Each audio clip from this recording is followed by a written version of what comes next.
Hi viewers, இன்னைக்கான வீடியோவில் என்ன நடக்கலாம்னு சொல்லிட்டு பார்க்கலாம். வீடியோக்குள்ளே போகிறதுக்கு முன்னாடி நம்ம சேனலை லைக் அண்ட் சப்ஸ்கிரைப் பண்ணிவிட்டு கொஞ்சம் சப்போர்ட் பண்ணுங்கள். வாங்க இப்போ வீடியோக்குள்ளே போகலாம். ரித்திகா, கபிலன் ரெண்டு பேருமே வீட்டுக்கு கூட்டிகிட்டு வந்துடுறாங்க. ரித்திகாவுக்கு பாத பூஜை பண்ணுறதுக்காக அயலியை தான் சொல்கிறாங்க. அப்போது ரித்திகா சொல்கிறாங்க, அயலி எனக்கு பாத பூஜை பண்ண வேண்டாம், எனக்கு இந்திராணி தான் பண்ணணும் அப்படிங்கிற மாதிரி சொல்ல, அப்போது அயலி சொல்கிறாங்க, அவங்க வயசில் பெரியவங்க, அவங்க எப்படி இந்த பாத பூஜைலாம் பண்ண முடியும், இந்த காலத்தில் இதெல்லாம் தேவையே கிடையாது அப்படிங்கிற மாதிரி அயலி சொல்ல, இதை கேட்டுட்டு இந்திராணி சொல்றாங்க, கரெக்டா சொன்னா அயலி, இந்த காலத்துல எவ்வளவோ மாறிடுச்சு, இப்போ போயிட்டு பாத பூஜை அது இதுன்னு பண்றாங்க அப்படின்னு சொல்லும்போது நம்ம ரித்திகாவுக்கு வந்து அயலி மேல செம்ம கோவம் வருது. அயலியை முறைச்சிக்கிட்டு வீட்டுக்குள்ள வராங்க.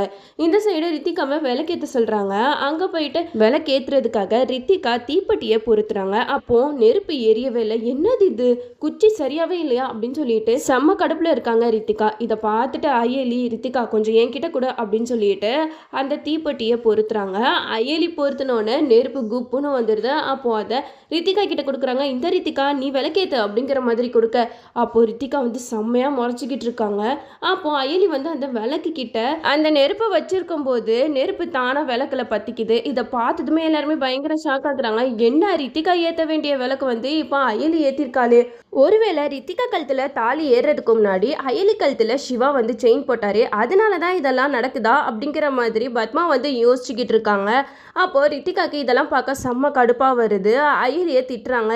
என்ன அயலி, நான் ஏற்ற வேண்டிய விளக்கை இப்போ நீ ஏற்றிட்டியே அப்படி சொல்கிறாங்க. அப்போ இந்திராணி சொல்கிறாங்க, யார் ஏற்றுனா என்ன, பரவாயில்ல, நல்ல விஷயம் தானே நடந்திருக்கு அப்படிங்கிற மாதிரி சொல்ல, இதெல்லாம் கேட்ட ரித்திகாவுக்கு அயலி மேலே செம்ம கடுப்பில் இருக்காங்க. இந்த சைடு இந்திராணி வந்து ஆஃபீஸ் விஷயத்தை பற்றி பேசிக்கிட்டு இருக்கும்போது ரித்திகா இந்திராணி கிட்ட சொல்கிறாங்க, நான் ஒரு ஐடியா சொல்கிறேன், அது மாதிரி பண்ணுங்களேன் அப்படின்னு சொல்லிட்டு சொல்கிறாங்க. அதை கேட்ட இந்திராணி வந்து ரித்திகா கிட்ட சொல்கிறாங்க, இங்கே பார் ரித்திகா, நீ ஆஃபீஸ் விஷயத்துலலாம் தலையிடக்கூடாது, ஆஃபீஸ் விஷயத்தை பார்த்துக்கிறதுக்கு நாங்களாம் இருக்கோம்ல, நீ கபிலனை மட்டும் கவனிச்சுக்கோ அப்படிங்கிற மாதிரி சொல்றாங்க. அதனால ரித்திகாக்கு இந்திராணி மேல இன்னும் கோவம் அதிகமாயிட்டே போகுது. இந்த சைடு ஜமுனா கிட்ட ரித்திகா சொல்லிக்கிட்டு இருக்காங்க, எனக்கு இந்திராணி பண்றது சுத்தமா பிடிக்கவே இல்லை, அது என்ன, இந்த வீட்டையே அவங்க தான் நிர்வாகம் பண்றாங்களா, நம்ம ஏதாவது ஒரு ஐடியா கொடுக்கலனா எதையுமே காதுல கூட வாங்க மாட்டேங்கிறாங்க, இந்த வீட்டோட மருமகனா எனக்கு எந்த ஒரு உரிமையும் கிடையாதா அப்படிங்கிற மாதிரி ஜமுனா கிட்ட சொல்றாங்க. அதுக்கு ஜமுனா சொல்றாங்க, இங்க பாரு ரித்திகா, நீ இப்பதானே கல்யாணம் ஆயிட்டு வந்திருக்க, இப்போ போயிட்டு நீ அது குறை இது குறைன்னு சொல்லிட்டு சும்மா இந்திராணி மேல கோவத்தை காட்டிக்கிட்டு இருக்காத அப்படிங்கிற மாதிரி சொல்லும்போது இதை எல்லாத்தையுமே தேவநாயகி ஓட்டு கேட்டுட்டு இருக்காங்க. ஆஹா, நம்ம இவ்வளோ நாளாக இந்திராணியை எதுவுமே செய்ய முடியல அப்படின்னு நினச்சி ரொம்பவே கவலைப்பட்டுட்டு இருந்தோம். ஆனால் இப்போ இந்த ரித்திகாவை வச்சு இந்திராணியை ஒரு வழி பண்ணிட வேண்டியதான் அப்படின்னு சொல்லிட்டு தேவநாயகி உள்ளே வராங்க. என்னாச்சு ரித்திகா, எதுக்காக இப்படி கத்திக்கிட்டு இருக்க அப்படின்னு சொல்லிட்டு கேட்கும்போது ஜமுனா சொல்கிறாங்க, அதெல்லாம் ஒன்றும் இல்லைக்கா அப்படின்னு சொல்லும்போது தேவநாயகி புரிஞ்சுக்கிறாங்க, எனக்கு தெரியும் இந்திராணி பண்ணுறதெல்லாம் உனக்கு கோவமாக தானே வருது, விடு, அவள் எல்லாத்துக்குமே நல்லது தான் பண்ணுவா, அவள் பண்ணுறதில்ல, நம்ம ஏதாவது ஒரு குறை கண்டுபிடிச்சோன்னு வச்சுக்கோ, அவ்வளோதான், அவளுக்கு வர கோபம் மாதிரி வேற யாருக்குமே வராது அப்படிங்கிற மாதிரி பேசும்போது கபிலன் வராங்க. அப்போ ரித்திகா வந்து கபிலன் கிட்ட சொல்கிறாங்க, இங்கே பார் கபிலன், இந்திராணி பண்ணுறது எனக்கு சுத்தமாக பிடிக்கல, அவங்க என்னமோ இந்த வீட்டை அதிகாரம் பண்ணுறங்கிற பேரில் எல்லாத்தையுமே அசிங்கப்படுத்திக்கிட்டு இருக்காங்க அப்படிங்கிற மாதிரி சொல்ல, அந்த நேரம் கபிலனுக்கு வர்மா கிட்ட இருந்து கால் வருது. அதனால ரித்திகா பேசுகிற பேச்சை கேட்காம கபிலன் வந்து வர்மா கிட்ட ஃபோன் பேசுறதுக்கு ஃபோனை எடுத்துகிட்டு போயிடுறாரு. ரித்திகாவுக்கு இன்னும் கடுப்பாகுது, என்ன இவர் எப்போ பாரு ஃபோன்லேயே தான் குறியா இருக்காரு, அப்படி யார்கிட்ட தான் அவர் ஃபோன் பேசுறாரு அப்படின்னு சொல்லிட்டு கபிலன் பின்னாடியே போகிறாங்க. அப்போ கபிலனை பார்த்து ரித்திகா கேட்குறாங்க, என்ன கபிலா, யார்கிட்ட பேசிக்கிட்டு இருக்க அப்படின்னு சொல்லிட்டு கேட்கும்போது, நான் ஒரு முக்கியமான விஷயம் பேசிக்கிட்டு இருக்கேன், இங்க இருந்து போ ரித்திகா அப்படின்னு சொல்லிட்டு ரித்திகாவை துரத்தி விட்டுறாங்க. அப்போ கபிலன் வந்து வர்மா கிட்ட பேசுறாங்க. என்னாச்சு வர்மா அப்படின்னு சொல்லிட்டு கேட்கும்போது வர்மா சொல்றாங்க, இங்க பாரு, ப்ரூஸ்லி மாட்டிக்கிட்டான், அடுத்து அவன் யாரு பேரை சொல்லுவான்னு உனக்கே தெரியும்ல, அவன் உன் பேரை தான் சொல்லுவான், அது மட்டும் இல்லாம நான் கொடுத்த பொருள் இப்போ உங்க வீட்டில் தான் இருக்கு, நீ மாட்டிக்காம பத்திரமா இருந்துக்கோ, அதுதான் நான் உனக்கு கொடுக்குற வார்னிங் அப்படிங்கிற மாதிரி கபிலனை வந்து வர்மா பயன்படுத்தி விட்டுறாரு. இதெல்லாம் கேட்டுட்டு செம்ம கடுப்புல இருக்கும்போது அங்கே ரித்திகா வராங்க. என்ன கபிலன், நான் கேட்க நீ எதுவுமே சொல்ல மாட்டேங்கிற, எப்போ பாரு ஃபோன்லேயே தான் பேசிக்கிட்டு இருக்க, அப்படி யார் உனக்கு இம்பார்ட்டண்ட்டான ஆள் அப்படின்னு சொல்லிட்டு கேட்கும்போது அப்போ கபிலன் சொல்கிறாங்க, ரித்திகா, எனக்கு உன்னை விட இம்பார்ட்டண்ட்டான ஆள் யாருமே கிடையாது, நான் ஒரு பிஸ்னஸ் விஷயமாக தான் பேசிக்கிட்டு இருக்கேன், சாரி அப்படின்னு சொல்லிக்கிட்டு இருக்காங்க. அப்போது ரித்திகா சொல்கிறாங்க, எனக்கு உங்கள் அக்கா இந்திராணி பண்ணுறது சுத்தமாக பிடிக்கவே இல்லை, அவங்க தான் எல்லா அதிகாரமும் பண்ணிக்கிட்டு இருக்காங்க அப்படி இப்படின்னு சொல்லிட்டு பயங்கரமாக கத்த ஆரம்பிக்கிறாங்க. இதை கேட்ட கபிலன் வந்து ஒரே வார்த்தையாக சொல்லிடுறாரு, இங்கே பாரு ரித்திகா, இந்திராணி அக்கா எது பண்ணாலும் நம்ம நல்லதுக்கு தான் பண்ணுவாங்க.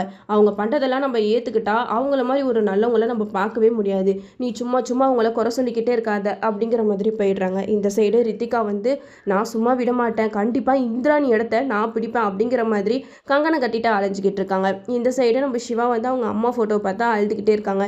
அம்மா நான் ரொம்ப நாள் கழிச்சு அப்பாவை பார்த்துட்டேன், ஆனா அவர் பையனை ஏத்துக்கவே மாட்டேங்கிறாரு, எதனால இப்படியெல்லாம் பண்றாருன்னு எனக்கு சுத்தமா தெரியல அப்படிங்கிற மாதிரி அழுதுகிட்டு இருக்காங்க. அப்போ அயலி வந்து கால் பண்றாங்க. என்னாச்சு சிவா, எதுக்காக இப்படியெல்லாம் பண்ற அப்படின்னு சொல்லிட்டு கேட்கும்போது சிவா சொல்றாங்க, இல்ல இல்லி நான் எங்க அப்பாவை பார்த்தேன், ஆனா அவரு என்ன பையனை ஏத்துக்கவே மாட்டேங்கிறாரு அப்படி இப்படின்னு சொல்லிட்டு ரொம்பவே புலம்பிக்கிட்டு இருக்காங்க. இதெல்லாம் கேட்ட அயலி சொல்றாங்க, நீ கவலைப்படாத, நீ தனியா போயிட்டு உங்க அப்பாவை பார்க்காத, கூட நானும் வரேன். நீ தனியா போயிட்டு ரொம்ப எமோஷனலா பேசினா கண்டிப்பா வேற மாதிரி பிரச்சனையாகும். சீனியர் நான் சொல்றதை கேளுங்க, நான் வரேன், அதுக்கப்புறமா அப்பாவை பார்க்க போவோம் அப்படின்னு சொல்லிடுறாங்க. இந்த சைடு அயலி வந்து பத்மா கிட்ட சொல்றாங்க, பாட்டி அதான் எல்லா சம்பிரதாயமும் முடிஞ்சிருச்சுல்ல, நம்ம வீட்டுக்கு போலாமா அப்படிங்கிற மாதிரி கேட்குறாங்க. அதுக்கு பாட்டி சொல்றாங்க, என்ன வீட்டுக்கு போகணும்னு பறக்கிற, இன்னும் உன்னோட தங்கச்சிக்கு செய்ய வேண்டிய காரியங்கள்லாம் நிறைய இருக்கு, அதெல்லாம் முடிச்சுட்டு தான் நம்ம வீட்டுக்கு போனோம் அப்படின்னு சொல்லிக்கிட்டு இருக்காங்க. இந்த சைடு அயலிக்கு என்ன பண்றதுன்னே தெரியல. ஒரு பக்கம் உதயகுமாரை தான் பார்த்துட்டு இருக்காங்க. ஏன் சார் நீங்க இப்படி பண்றீங்க, நீங்க எவ்வளவு நல்லவருன்னு நான் நினைச்சிட்டு இருந்தேன், ஆனா உங்க பையன் வந்து உங்ககிட்ட எல்லா உண்மையும் சொன்னப்ப கூட நீங்க எதுக்காக அவரை நம்ப மாட்டேங்கிறீங்க அப்படின்னு சொல்லிட்டு அயலி வந்து ரொம்பவே ஃபீல் பண்ணிக்கிட்டு இருக்காங்க. இதெல்லாம் பார்த்துட்டு இருந்த இந்திராணி வந்து அயலி கிட்ட கேட்குறாங்க, என்னாச்சு அயலி, ஏன் ரொம்ப அப்செட்டா இருக்க அப்படின்னு சொல்லிட்டு கேட்கும்போது அயலி சொல்றாங்க, இல்லக்கா தலை வலிக்குது அப்படின்னு சொல்லிட்டு சமாளிச்சிடுறாங்க. இந்த சைடு நம்ம இந்திராணிக்கு அயலி ஃபேஸை பார்த்துட்டு கண்டுபிடிச்சிடுறாங்க, இல்ல இவ ஏதோ ஒரு பிரச்சனையில இருக்கா அப்படின்னு சொல்லிட்டு தெரிஞ்சுக்கிறாங்க. அப்போ அயலி கிட்ட கேட்குறாங்க, சிவா எங்க அப்படின்னு சொல்லிட்டு கேட்கும்போது அயலி சொல்றாங்க, சிவா ஏதோ பிரச்சனையில இருக்கான்னு நினைக்கிறேன் அப்படின்னு சொல்லிட்டு சொல்லும்போது இந்திராணி நடந்த விஷயம் எல்லாத்தையுமே சொல்றாங்க. சிவா என்ன பண்ணா தெரியுமா, இன்னைக்கு எங்க அப்பா ஆஃபீஸ்க்கே வந்து நீங்க தான் என்னோட அப்பா அப்படின்னு சொல்லிட்டு அவரோட சட்டையை பிடிச்சி சண்டை போட்டுட்டு இருக்கான். எனக்கு அதை பார்த்ததுமே பயங்கர ஷாக்கிங் ஆயிடுச்சு. நான் அவனை என் தம்பி தம்பி தானே சொல்லிக்கிட்டு இருந்தேன், அவன் உண்மையாவே என்னோட தம்பி ஆகும்னு நினைச்சிட்டானா அப்படின்னு சொல்லிட்டு இந்திராணி சொல்லிக்கிட்டு இருக்காங்க. அப்போ அயலி மனசுல நினைக்கிறாங்க, அவர் தான் உங்களோட உண்மையான தம்பி. சிவா எத்தனை நாளா அவங்க அப்பாவை தேடி அலைஞ்சிருப்பான், ஆனா கடைசியில அவங்க அப்பா கண் முன்னாடி இருந்தும் கூட அவனால எதையுமே நிரூபிக்க முடியலையே அப்படின்னு சொல்லிட்டு அயலி ஒரு பக்கம் நினைச்சுக்கிட்டு இருக்காங்க. இந்த சைடு இந்திராணி வந்து அயலி கிட்ட கேட்குறாங்க, என்னாச்சு அயலி, நீயும் ஏன் ஒரு மாதிரி இருக்கா அப்படின்னு சொல்லிட்டு கேட்கும்போது அயலி சொல்றாங்க, உங்ககிட்ட நான் ஒரு முக்கியமான விஷயம் சொல்லணும் அப்படிங்கிற மாதிரி சொல்ல ஆரம்பிக்கிறாங்க. அப்போ இந்திராணியை அங்க யாரோ கூப்பிடுறாங்க. அப்போ இந்திராணி வந்து இரியா இல்லி நான் ஒரு வேலையை முடிச்சுட்டு வரேன் அப்படின்னு சொல்லிட்டு போயிடுறாங்க. அப்போ அயலி சொல்றாங்க, இந்த விஷயத்த யார்கிட்ட சொல்லி எப்படி நான் புரிய வைப்பேன், எனக்கு ஒண்ணுமே புரியலையே அப்படின்னு சொல்லிட்டு அயலி வந்து ஒரு பக்கம் திங்க் பண்ணிக்கிட்டு இருக்காங்க. என்னதான் இருந்தாலும் அயலி தான் இந்த வீட்டோட மூத்த மருமகன்ட்டு நிரூபணம் ஆயிடுச்சு. இதை வந்து சிவா அயலி இவங்க 2 பேருமே பிளான் பண்ணி கல்யாணம் பண்ணி இந்த வீட்டுக்குள்ள அயலிய மூத்த மருமகளா கூட்டிட்டு வந்துருவாங்க. இப்ப என்ன ஒரு விஷயம்னா, அயலி என்னதான் சொல்லி நிரூபிச்சாலும் சிவாவை தன்னோட பையனா உதயகுமார் வந்து இப்போதைக்கு ஏத்துக்க மாட்டாரு. இந்த அளவுக்கு சிவாவை என்னோட பையன் இல்ல அப்படின்னு சொல்லிட்டு விரட்டினவரு, ஸ்டார்டிங்ல சிவா தான் தன்னோட பையன் அப்படின்னு தெரிஞ்சோனேயே அப்படியே ஹார்ட் அட்டாக் வர மாதிரி அப்படியே சீனை போட்டாரு. இப்ப என்னன்னா இப்படி பண்ணிக்கிட்டு இருக்காரு. அதுதான் ஒண்ணுமே புரியல.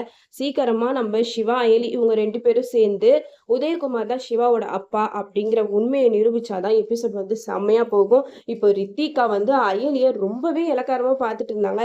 இப்போ அயலி இந்த வீட்டோட மூத்த மருமக அப்படின்ற அந்தஸ்தோட இந்த வீட்டுல இருந்தாங்கன்னா செம்மையா இருக்கும். ரித்திகா அயலி 2 பேருக்குமே சண்டை அடிக்கடி முட்டிக்கும். நம்மளும் வெயிட் பண்ணி பார்ப்போம். ஓகே வீவர்ஸ், இந்த வீடியோ உங்களுக்கு பிடிச்சிருந்தா லைக் பண்ணுங்க, மறக்காம நம்ம சேனலை சப்ஸ்கிரைப் பண்ணிருங்க.